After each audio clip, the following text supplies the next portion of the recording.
Welcome back to the Expressions of Destiny podcast. This is Jennifer, and happy Saturday.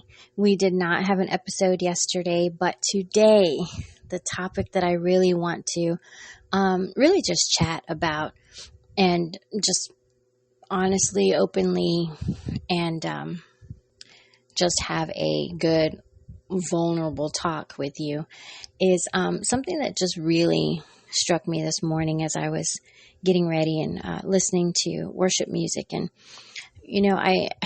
first of all, let's back up. Today we are going to talk about, because I'll just get right into it, but we are going to talk about seasons and expectations. And going back to this morning, as I was listening, there was a song that consistently said, or the person who was singing it, they would stop and they would talk and they were saying, this is your season. This is your season. Just grab hold of it. It is your season. And it really, really took me back to all my years growing up in church. I have been in church my entire life, and, children's church, Sunday school, in the non-denominational churches, and really, when I got into my teenage years is when I started to hear that phrase a lot. This is your season. This is your season. And I didn't know any better. We would grab hold of that, and as of that word, and just proclaim it and declare it. And as we moved further into, my adult years and marriage, and along with my husband, he had the same experiences, and we just would constantly hear, the preaching and the messages of this is your season. And the thing that I started to notice was it was as if every opportunity, every quarter of the year, every season change, every conference, it was someone declaring to the people that this was their season.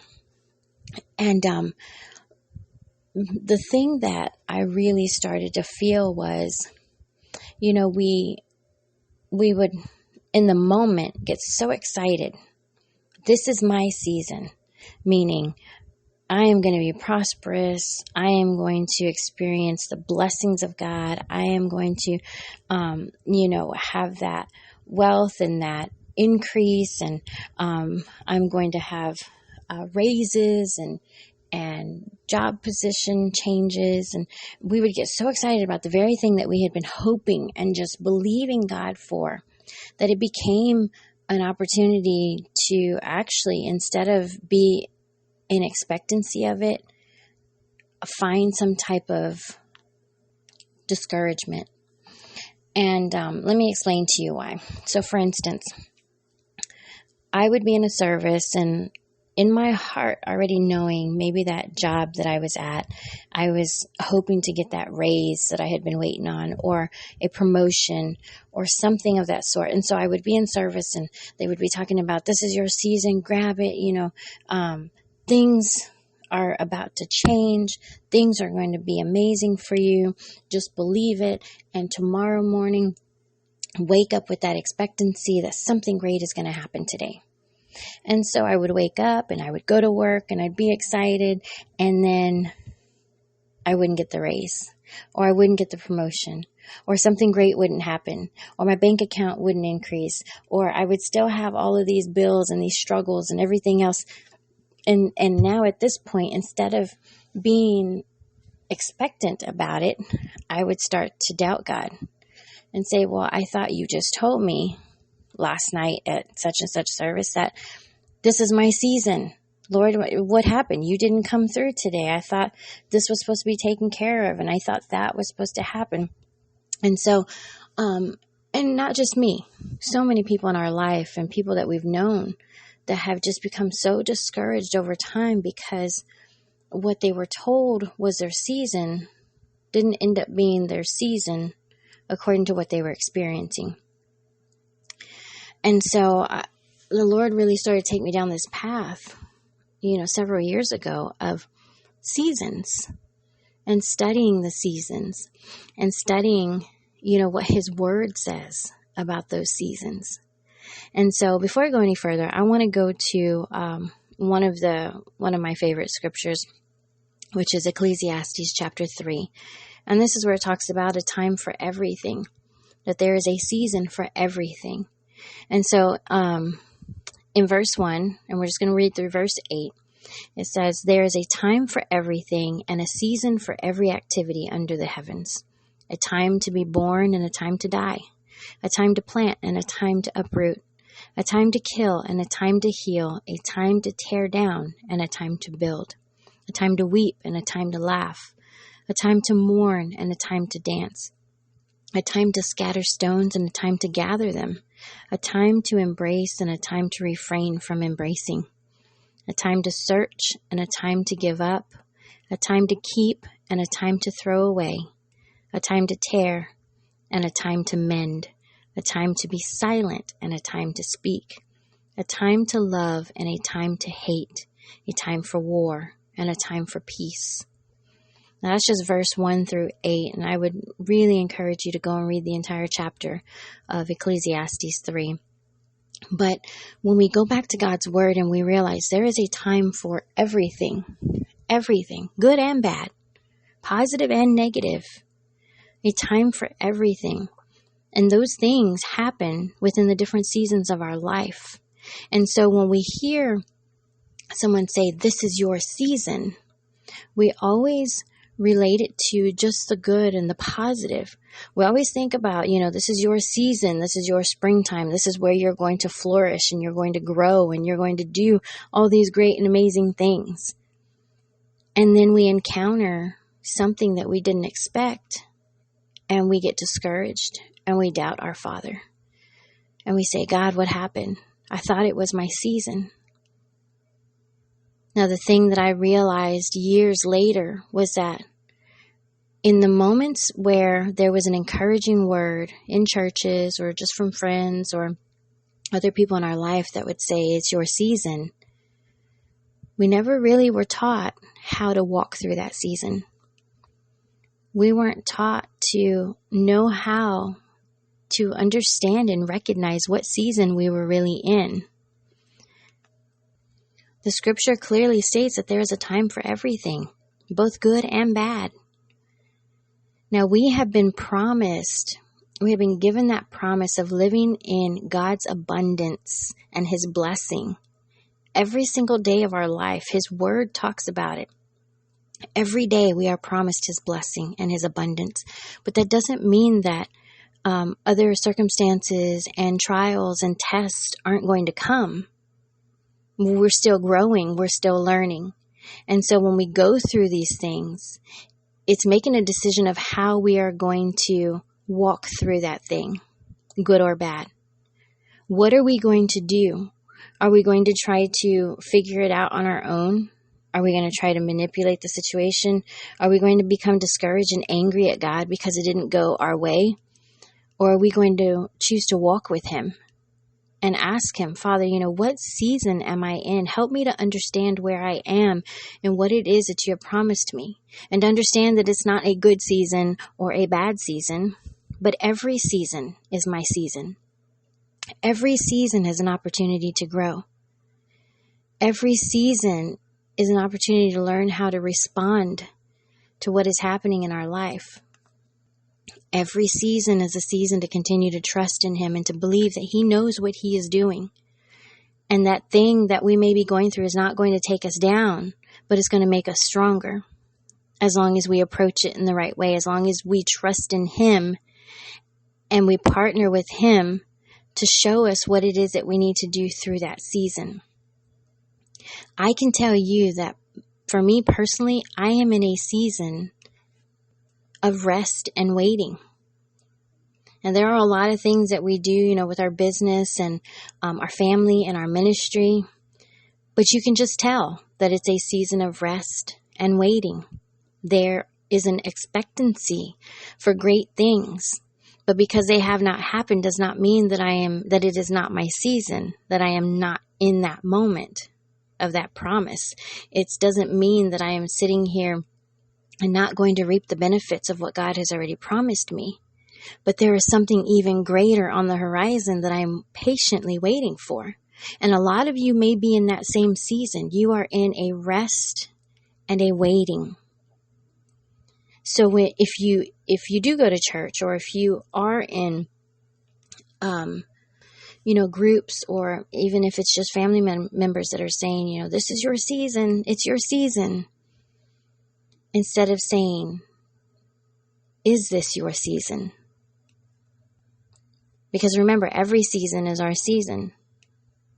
Another example that I can give you is, we think that it's our season for obviously for what we think it is according to what is being spoken to us. It's your season to prosper, to be wealthy, to be successful, to be on top and experience all these great things.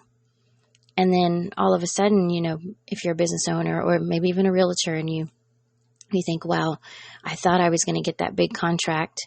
I was sure that house was going to go through, the sale of that home. I thought for sure I was going to, get whatever position it is that you may be waiting on. And all of a sudden, the contract falls through. The people back out. The house doesn't sell for whatever reason. And you didn't get the position. And so we immediately think, well, this sure is a season. It's a wonderful season, and we get upset and frustrated about it.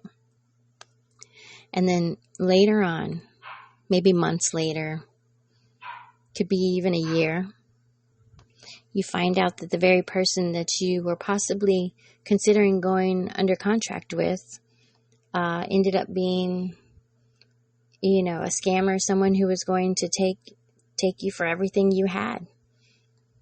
Or maybe a month after the house fell through, you sold 3 more houses. And that position that you were looking for, to climb the ladder and wherever it was, God had a better position for you. And so we rest and we wait patiently on the Lord. But because of our expectation, because somebody said, this is your season, and it didn't go exactly as planned, we discount the word that was given to us instead of immediately thinking and saying, well, God, you must have something greater. So I guess my intention today was not to go against the words that are spoken, maybe from a pulpit or a platform sometimes, of it being your season. But realizing that every season is our season. God set up the seasons, and every season has a purpose. And so sometimes we're meant to rest. Sometimes we're meant to work really hard and store up and get things done. And there's other times where it's meant for us to enjoy the fruits of our labor. Every year brings different seasons, but it's knowing how to understand and recognize the season that you are in so that you can rejoice through every single moment of it, good and bad. Because the bad really isn't bad. It's just a moment where you might be tested on how you're going to respond to that thing, who you're going to turn to. Are you going to look to your Father in heaven to help walk you through it? Or are you just going to try to go through it all on your own? Or are you going to assume the worst of it instead of recognizing that it may be something that God is using to prepare you for the next great thing? I want to read a few more scriptures for you because I love going to the Word of God and knowing that He has already spoken the answers and the encouragement that we need in everything that we go through. And speaking of seasons and expectations, He has spoken those words to already give us the answer that we need. And so Galatians 6 verse 9 says, let us not become weary in doing good, for at the proper time we will reap a harvest if we do not give up. I love that verse. I have always loved that verse. I've read it years and years and years, all the way from my youth, just to be an encouragement. But it's a reminder that we shouldn't just focus on, this is my season. We should just remember that as long as we continue to move forward in what He He has commissioned and called us to do, to not become weary in doing good, in following his words, in being an example of his love, in using our gifts and our talents and to bring value to other people, to love on them, to encourage them. Don't become weary in doing good. Don't get weighed down and feeling like it's not your season. Don't become discouraged and feeling like someone told you it was your season and now you feel like it's not because things aren't going as planned. Don't become weary. Keep doing what you're doing. Keep doing good because it is your season. You're just walking through a different part of that season. And it goes on to say, for at the proper time, we will reap a harvest if we do not give up. Now, another reason why I love that verse is because I'm going to shift here into another part of my life just recently that really taught me what that meant. Reaping the harvest if we do not give up. It was about 3 years ago. God really, really placed a desire and a love in my heart to garden. And I mean like fruits and vegetables garden. And it was a big deal because I just remember, and I know I've shared this on here before because it's still something that I have a hard time believing to this day, but I used to kill every single living plant that would come into my house.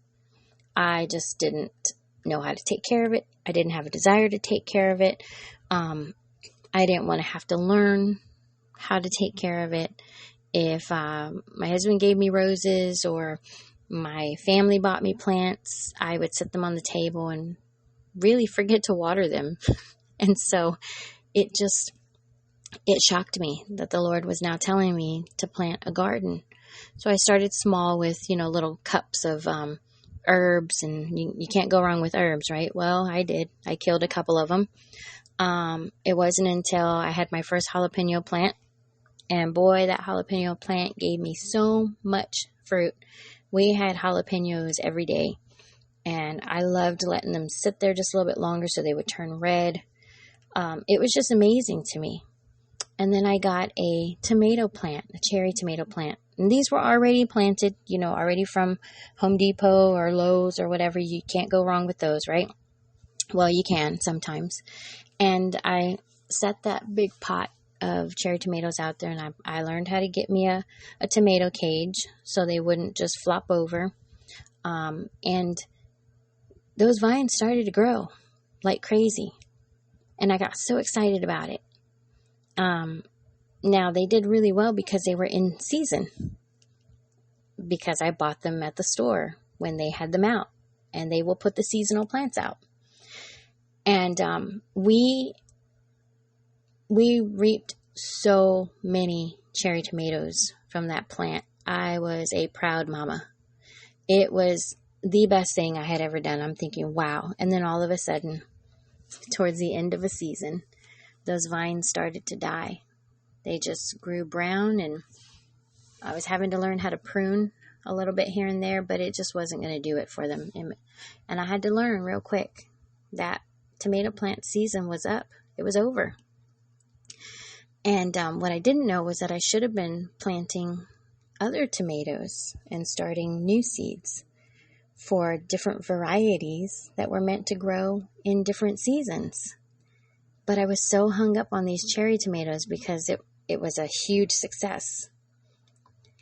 And so those became my favorite plant, along with my jalapenos.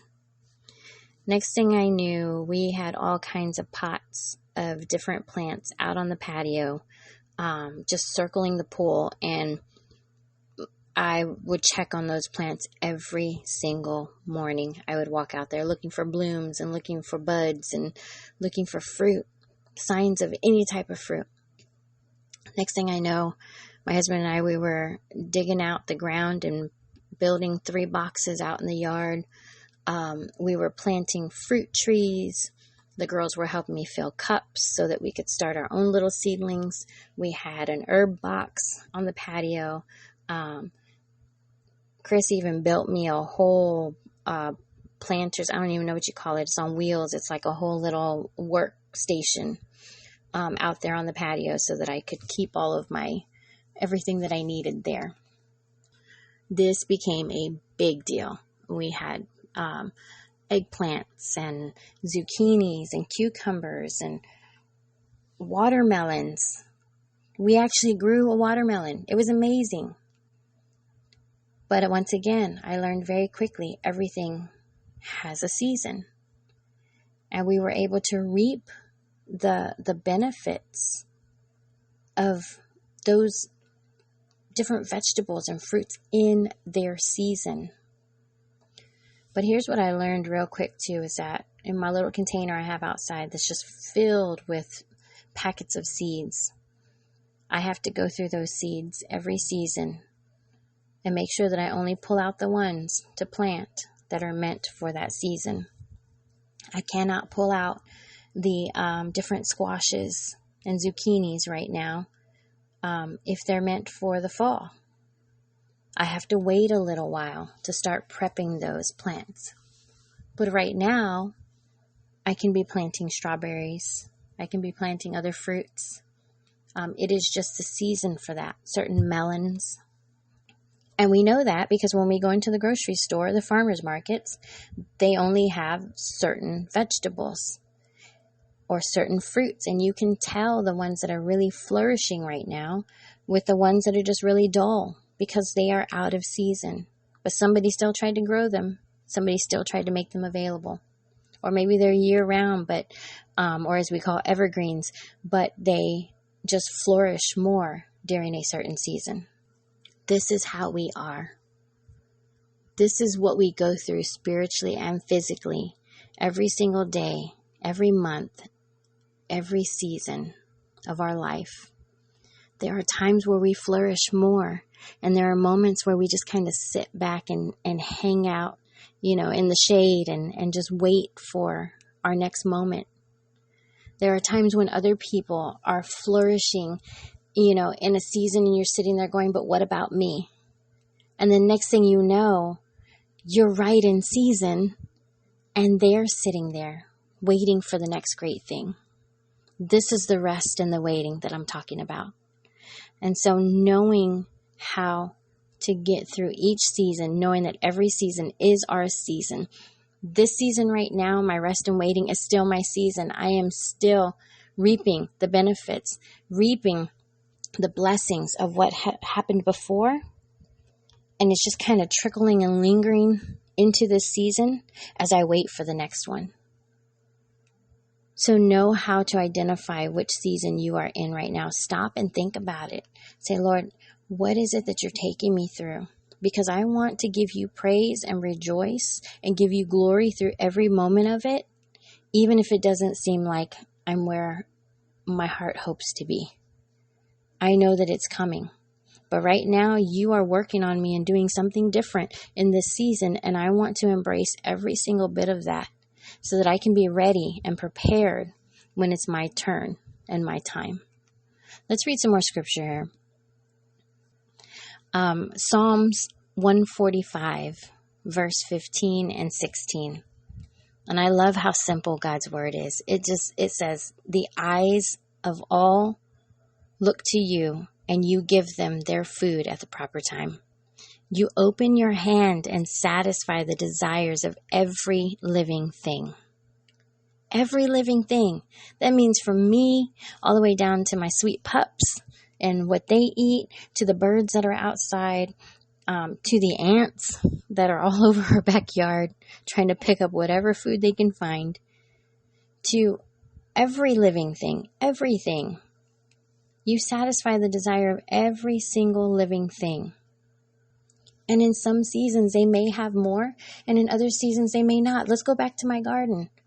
When those tomatoes were growing like crazy, the birds were eating very well, to the point where we had to put a net up to keep them away from the tomatoes because they would eat them up. They wanted the tomatoes. They wanted the cucumbers, anything that had water.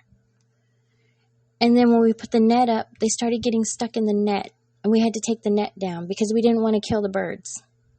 So at some point we had to say, you know what, Lord, it's funny that when you provide for us, you provide for them as well.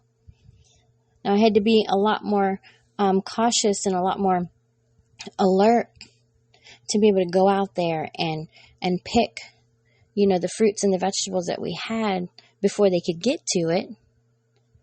But I couldn't stop them from getting to it. They were going to reap the blessings of what we planted outside. And so he satisfies the desires of every single one of us, every living thing, it says. And I want to go to it's actually one of my husband's favorite chapters, but being out in the garden 2 years ago, and I'll get to why we stopped gardening in a moment. But being out there, I really learned to appreciate God's word in this chapter. And it's John 15. And we're going to read verse 1 to verse 8.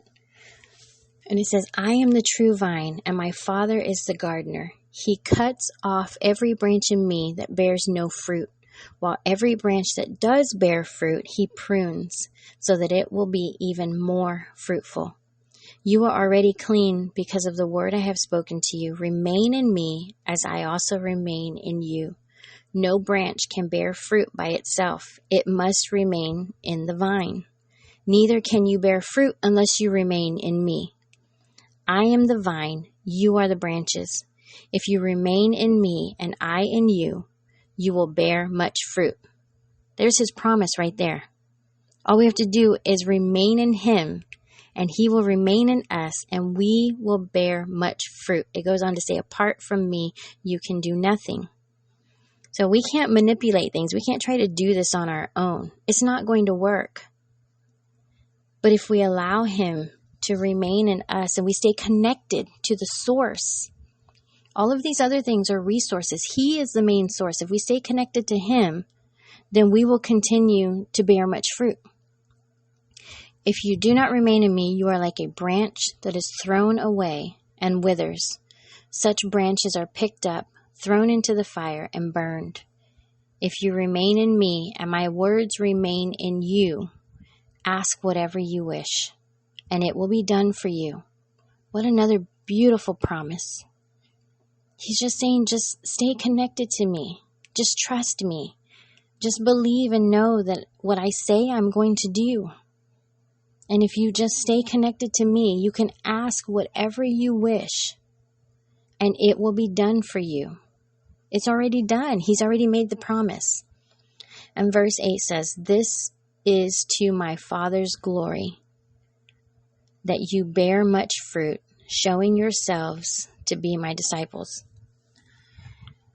Now, I had to learn real quick with our garden that if I didn't go out there and take care of it, if I didn't go out there and pull the weeds, which this also talks about that as well in the chapter, and we only read 8 verses, but if I didn't learn how to go and remove the weeds so that they wouldn't choke up my plants, if I didn't learn how to break off or cut away the branches that were already dead, and if I didn't learn to control the growth by pruning just a little bit, cutting away what was not necessary, cutting away all the little extra branches that were trying to grow between two of the, the vine and maybe a larger branch. And there was this little tiny branch that would start to grow between the two.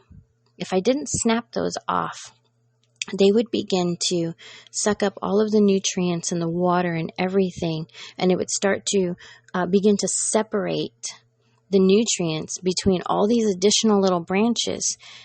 And then the larger branch wouldn't continue to grow as much as it wanted to. And so if I didn't come and learn to prune those away or trim down the overgrowth, then the fruit wouldn't grow to the size that it possibly could. Its growth would be stunted. And so isn't it amazing how our Father in the same way comes and he prunes away certain things. And so you may be going through a season where right now he is trimming away, pruning and removing what does not belong or what is drawing the life and the nutrients from you that should be going to you. He is removing those things little by little, even if they're small. Some of those branches were tiny, but they still were there and they still affected the plant. But by pulling away those little branches and removing them, now the fruit was able to grow and flourish in the same way He is doing for you. So if you feel like you are resting and waiting, He is pruning. Just look around at the things that might be happening in your life right now. If you notice certain things being taken away, certain things being removed, certain things that are kind of falling off, maybe there's relationships that it's not that you don't like the person anymore. It's not that you don't care about them, but maybe you just don't talk to them as much. And it's not on purpose. You just realize that you haven't talked to them in a while, but there's not a desire to hang out with that person. You love them, but there may not be a desire to do it right now in this moment. There may be another season in your life where all of a sudden that relationship begins to flourish. It didn't die. It was just pruned away for a little while.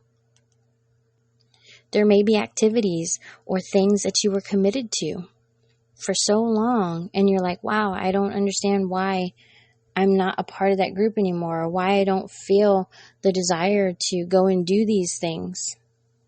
There's a reason.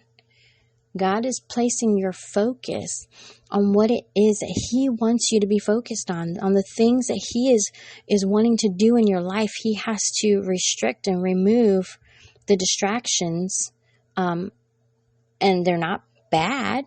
It may not be bad people or bad groups, but they may be a distraction in this moment that you have to remove yourself from those things or people for a season. I have a ton of relationships like that. I haven't talked to a lot of people in months and years, but I know that if I sent them a message today, they would hear and feel and know how much I love them and how much I appreciate them. But we know there's a season to just step away. And I told you I was going to share with you about the garden, why we are not gardening right now. But there was a time last year, around actually probably a year from this month, where the season here, and of course Florida is always hot, but the season here, it was just getting hot really fast. We didn't even have a spring. All of a sudden, it was just 90s and above. And we started to notice that a lot of our plants were just wilting and withering away. We would try to take care of them and they just weren't going to do it. They were done. They were tired. They were trying to just wither away and be done. And it was heartbreaking because I love going out there and tending to my plants. And I really wanted to keep trying trying to keep that garden going. And so there were a couple of what do they call it? Volunteer plants that had popped up in one of our garden boxes out there. And it was a tomato plant, and there was another one. I can't remember what it was, but it started to blossom and it was just growing like crazy. And we had tomatoes on there all of a sudden, but it wasn't as many as what we were used to. So we knew the season was changing. It was just so hot that this plant was suffering. It eventually died. Oh, it was a bell pepper plant. We had another baby bell pepper, and that one began to die. And so you stand there feeling almost like a failure. I did. Why were my plants dying? How come, we had all this produce the year before and the year before that, and now they're just dying? Interestingly enough, the Lord led us to a video and then a website, and it was talking about the Shemitah year, which we're not going to get into in this episode because that's a whole study on its own. But the Shemitah year was basically just the seventh year in every 7-year cycle. So in the Bible, in the Old Testament specifically, they would plant and harvest, and for 6 years, and in the 7th year they were to let their land rest. Well, around the time that our garden was dying is when we found out it was a Shemitah year, and we're thinking, well, wow, Lord, your timing is perfect. Are we supposed to rest the land? And so I pulled up all of the plants that were in the boxes. They were basically just withered and wilted away, and there were weeds surrounding them, and I pulled them all up, and I just kind of tilled the dirt, and we left it alone for the entire year. And it was very interesting. Our life got really busy after the summer. The girls were starting college. I decided to take some classes. We were working on other things, a lot of networking events, business stuff. We were just really busy. And the Lord knew that it was time for us to rest the land, rest the garden, because we weren't going to have time to really take care of it the way that we wanted to. And so when I began to see that, I said, you know what, Father, you knew what was coming ahead. You knew what you had planned for us, that we were going to be moving and doing, and we were going to have so much going on that it would have hurt me to not be able to take care of my garden.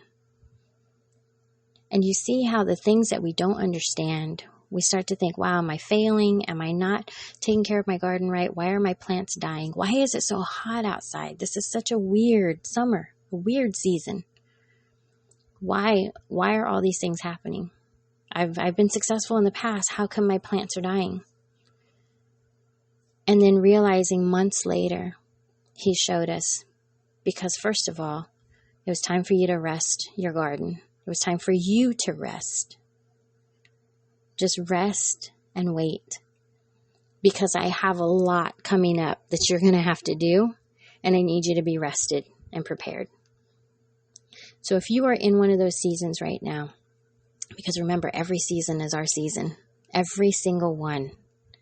But if you are in a season where you are to rest and to wait, or maybe you are just moving and hustling, or maybe you are sitting back and reaping the blessings of everything that you've worked hard for.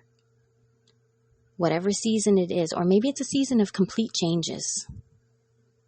And I don't know if you realize, but I just went through all 4 seasons there. The spring, the summer, the fall, when things change, and the winter, when you rest. But if you are in any of those seasons, just learn to rejoice all the way through it. Recognize where you are first. Let's back up. Recognize what season you are in first. And if you don't know, ask God. He'll show you. But recognize the season that you're in. Rejoice all the way through it. In everything, good and bad, rejoice and give him glory. And then the last thing, just trust him. He knows what he's doing. If you get up every morning and just say, Father, today is a new day. I thank you for life.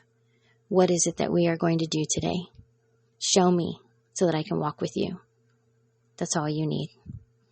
So again, recognize the season you are in. Rejoice all the way through it. And then trust him.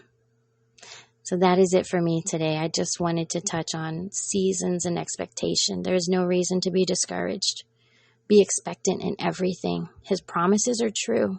We may not understand the other things that are happening around, but just keep rejoicing and know that every single season in our life is that season. It is your season. And so I will talk to you next week. Have a wonderful weekend, and God bless.